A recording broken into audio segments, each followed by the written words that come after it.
Apakah perbedaan antara agama Kristen dengan agama yang lain? Kita adalah agama yang bukan berinti kelakuan. Jikalau semua agama mempunyai satu pikiran yang paling substansial, yaitu apa yang harus aku perbuat sehingga aku boleh diperkenan oleh Tuhan Allah atau dewa di dalam imanku. Shalom. Kali ini saya mau membahas pernyataan Pendeta Dr. Stephen Tong. Perbedaan jelas antara agama Kristen dengan agama lain. Mari terlebih dahulu kita saksikan tayangan berikut ini. Apakah perbedaan antara agama Kristen dengan agama yang lain? Ialah kita adalah agama yang berinti iman, bukan berinti kelakuan.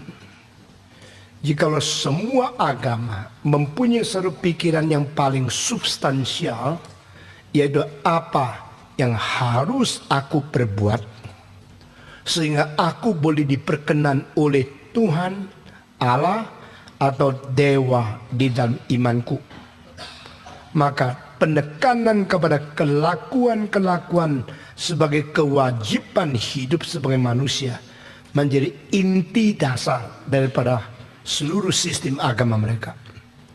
Tetapi di dalam agama Kristen bukan demikian. Karena barang siapa yang tidak mungkin memperkenan Tuhan karena kelakuannya mempunyai kelemahan, semua boleh dibenarkan karena iman. Nah, di sini kita melihat sesuatu yang berbeda secara kualitatif di antara agama Kristen dan agama yang lain adalah kita adalah agama yang berdasarkan iman. Itu sebab dengan sendirinya iman menjadi kunci kita datang kepada Tuhan. Ibrani pasal 11 ayat 6 mengatakan, tanpa iman tidak ada seseorang yang diperkenan oleh Tuhan Allah. Sebab barang siapa yang datang kepada Dia harus percaya Dia ada, dan percaya Dia pemberi pahala kepada orang yang mencari Dia. Dengan demikian bukan berkata kalau engkau berbuat baik engkau diterima, kalau engkau kelakuannya sesuai dengan hati nurani engkau diperkenan, engkau dengan standar moral seberapa tinggi engkau baru dianggap pas. Mengapakah agama Kristen berbeda dengan semua agama di dalam hal menekankan substansi dan rohani kita itu dan hubungan kita dengan Tuhan Allah berdasarkan iman? Karena agama Kristen mengajar kelakuan kita bagaimana baik pun tidak mungkin memperkenan Tuhan Allah. Jadi sudah semua ditiadakan jasa. Itu seperti Roma pasal 3 dikatakan, dengan apakah kita dibenarkan? Dengan cara mendirikan jasakah? Dengan cara mentegakkan kita punya merit, atau kita punya sesuatu sumbangsi atau sesuatu kualifikasi? No. Tetapi dengan iman maka kita dibenarkan. Nah, Paulus di dalam Roma pasal 3 jelas sekali mentiadakan konsep di mana manusia dengan kelakuan baik, dengan jasa cukup, dengan moral tinggi, dengan kelakuan-kelakuan yang dianggap cukup dan lebih dari standar boleh diterima oleh Tuhan. Kalau demikian, maka semua orang bagaimanapun baiknya tak mungkin memperkenan Tuhan Allah. Lalu dengan apa? Alkitab mengatakan dengan iman. Lalu iman ada hubungan dengan kelakuan atau tidak? Kalau dengan kelakuan kita tidak bisa diperkenan oleh Allah, ya sudah dong, tidak usah laku baik, tidak usah berbuat baik dong. Karena kelakuan bagaimana baik pun tidak berkenan. Itu sebab dengan iman saja. Baik Bapak Ibu Saudara, tadi kita sudah menyimak, mendengar dan menyaksikan pernyataan yang begitu lugas, tegas dan jelas dari hambanya Pendeta Dr. Stephen Tong. Secara umum, saya ingin menegaskan atau mengkonfirmasi kepada kita bahwa apa yang disampaikan oleh hambanya Pendeta Dr. Stephen Tong adalah benar adanya dan sesuai dengan data dan fakta Alkitab. Inti kekristenan bukan perbuatan baik, amal saleh dari manusia.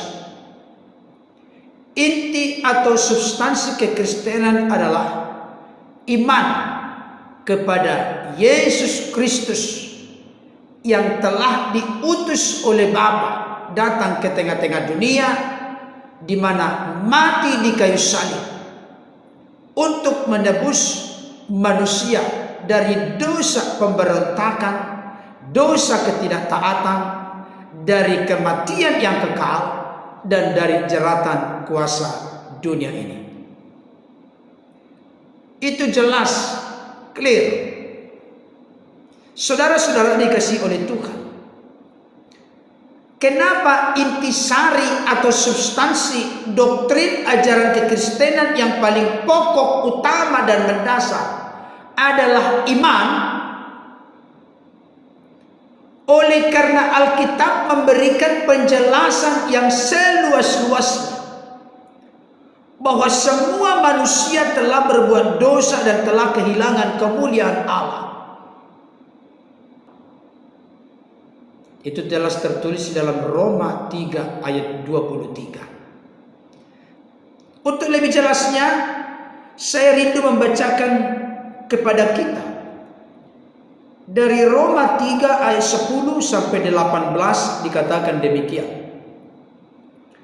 Seperti ada tertulis, tidak ada yang benar seorang pun tidak. Tidak ada seorang pun yang berakal budi, tidak ada seorang pun yang mencari Allah. Semua orang telah menyeleweng, mereka semua tidak berguna. Tidak ada yang berbuat baik seorang pun tidak. Kerongkongan mereka seperti kubur yang ternganga. Lidah mereka merayu-rayu, bibir mereka mengandung pisang.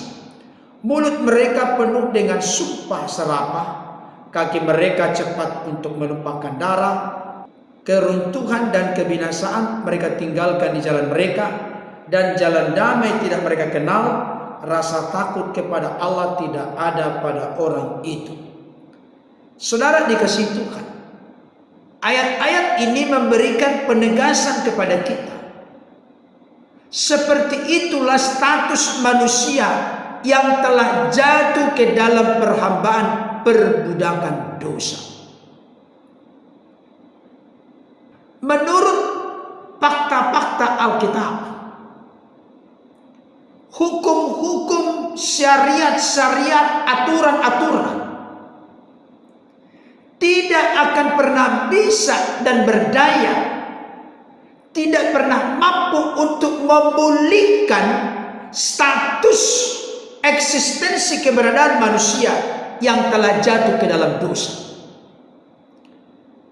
Atas dasar itulah, menurut yang dimengerti, diyakini, dipercayai oleh orang-orang Kristen, tentunya tetap bertitik tolak dari data dan fakta Alkitab,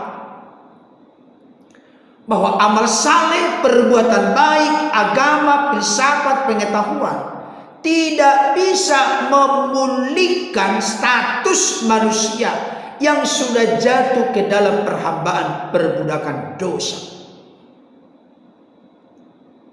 Manusia yang berdosa tidak bisa mengubah statusnya menjadi orang yang benar.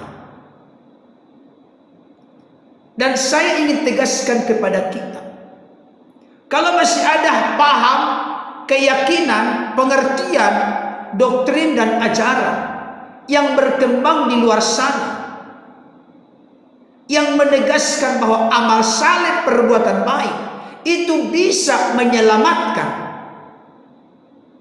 maka hal itu benar-benar bertolak belakang dengan apa yang dimengerti dan dipahami oleh orang-orang Kristen sesuai dengan fakta-fakta yang tertera dalam Alkitab. Saya tunjukkan kepada kita Mazmur 51 ayat 7. Dikatakan demikian, sesungguhnya dalam kesalahan aku diperanakkan, dalam dosa aku dikandung ibuku. Coba perhatikan dengan teliti, cermat kata demi kata yang ada di kalimat ini. Sesungguhnya dalam kesalahan aku diperanakkan, dalam dosa aku dikandung ibuku. Ada paham di luar sana yang menyimpulkan bahwa seorang anak yang baru lahir itu tidak punya natur dosa. Saya kasih tahu konteks Alkitab dan diyakini dipahami orang-orang Kristen. Bayi yang baru lahir pun sudah berada dalam status sebagai orang berdosa, karena kedua orang tuanya juga orang-orang berdosa. Jadi anak yang baru lahir diperanakkan dari orang tua yang berdosa. Itu terjadi dari sejak kejatuhan Adam dan Hawa yang telah memberontak kepada Allah, tidak taat kepada Allah. Dan keturunannya kena imbas dari semua ini.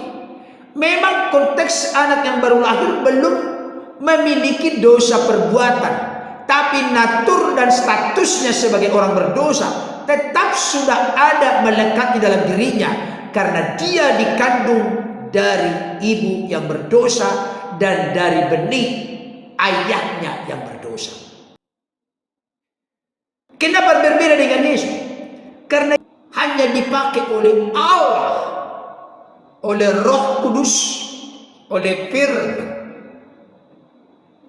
Kandungannya dipakai untuk mengandung Yesus, tapi benihnya bukan bersumber dari benih laki-laki yang berdosa.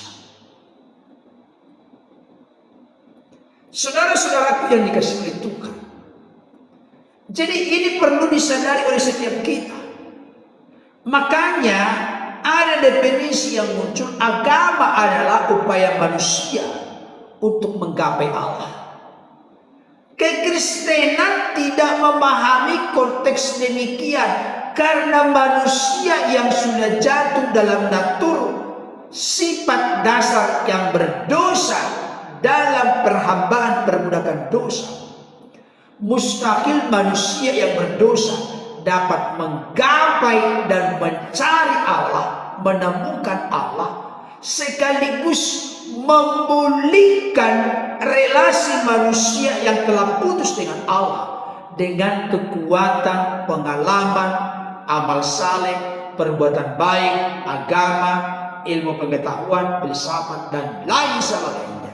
Tidak memenuhi kualifikasi atau tidak memenuhi standar di mata Tuhan. Makanya Alkitab di dalam Yesaya 64 ayat 6 berkata demikian. Demikianlah kami sekalian seperti seorang najis, dan segala kesalehan kami seperti kain kotor. Perhatikan baik. Segala kesalehan manusia yang telah jatuh ke dalam dosa, sekudus apapun perbuatannya, sesaleh apapun perbuatannya, sebenar apapun perbuatannya, tetap tidak memiliki standar yang memadai di mata Tuhan.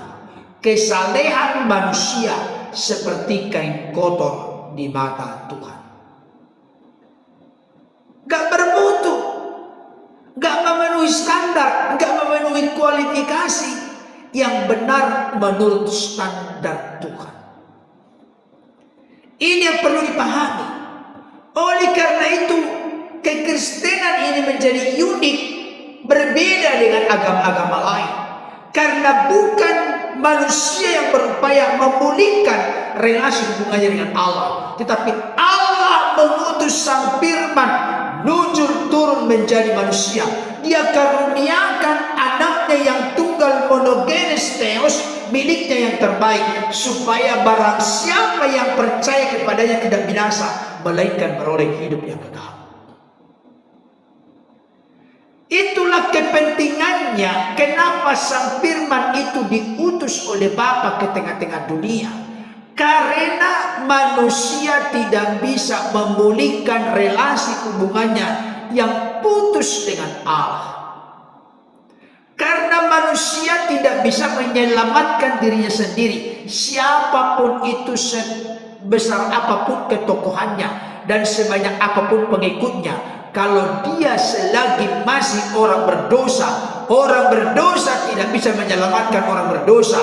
Hanya pribadi yang tidak berdosa lah yang kita bisa yakini memberikan garansi dan jaminan untuk menyelamatkan kita orang yang berdosa.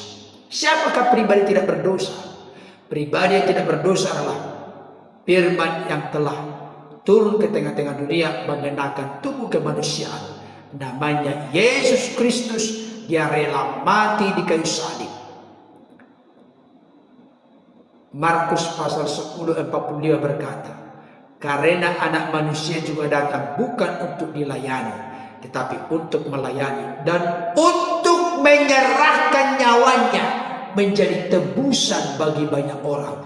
Kenapa bagi banyak orang?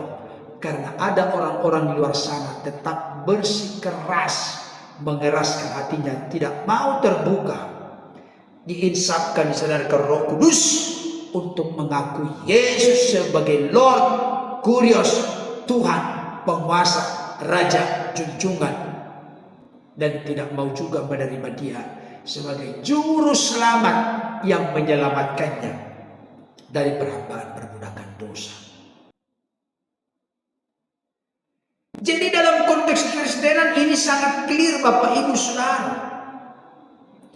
Roma 3 ayat yang ke-24 berkata begini, dan oleh kasih karunia telah dibenarkan dengan cuma-cuma karena penebusan dalam Kristus Yesus.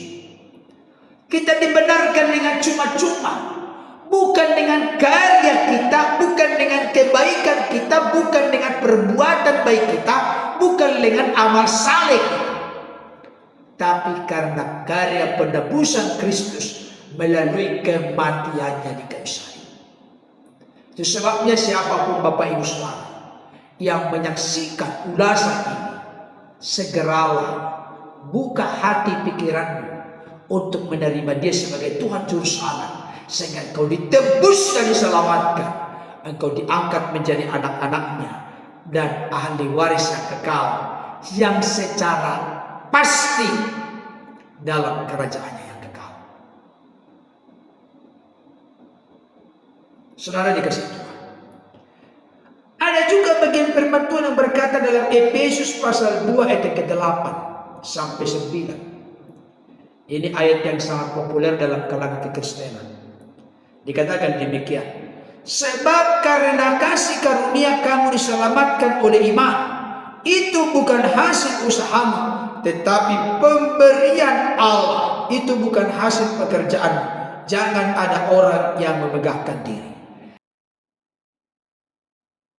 Jadi kalau ada nanti orang sampai kesasar masuk surga, dia masuk surga karena perbuatan baik, karena amal saleh, karena menuruti aturan-aturan, syariat-syariat, hukum-hukum agama, maka orang itu bisa nanti membusungkan dada di hadapan Allah dan akan berkata, jangan macam-macam.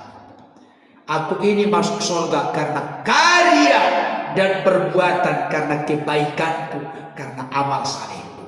Itulah yang tidak sama sekali dihayati, dimengerti, dipercaya oleh orang-orang Kristen. Karena kasih karunia, pemberian secara gratis dan cuma-cuma. Kenapa demikian? Karena tidak berdaya meraihnya. Diberikan secara cuma-cuma kepada kita oleh karena iman yang dikaruniakan kepada kita melalui karya Roh Kudus, sehingga terbuka dan percaya menerima karya Kristus, kematian, kebangkitan, penebusan, penyelamatan, pendamaian, pembenarannya dalam hidup kita. Kalau begitu, apakah perbuatan baik penting? Kalau memang bukan karena perbuatan baik diselamatkan, buat apa perbuatan baik? Udahlah, yang penting kan sudah diselamatkan, sudah dibenarkan, sudah ditebus, sudah didamaikan dengan Bapa. Gak perlu perbuatan baik, kan toh sudah dibenarkan. Oh, saya kasih tahu. Yesus berkata, hasilkanlah buah yang sesuai dengan pertobatan.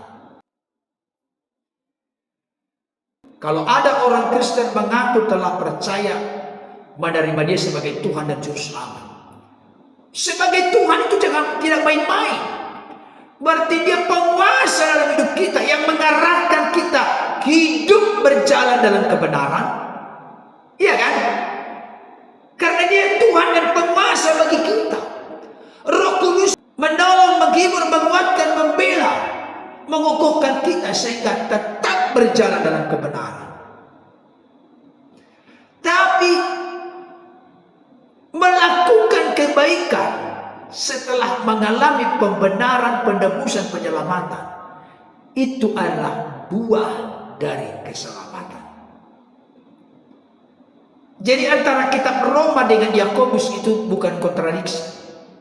Roma berkata, karena kasih karunia kamu diselamatkan oleh iman.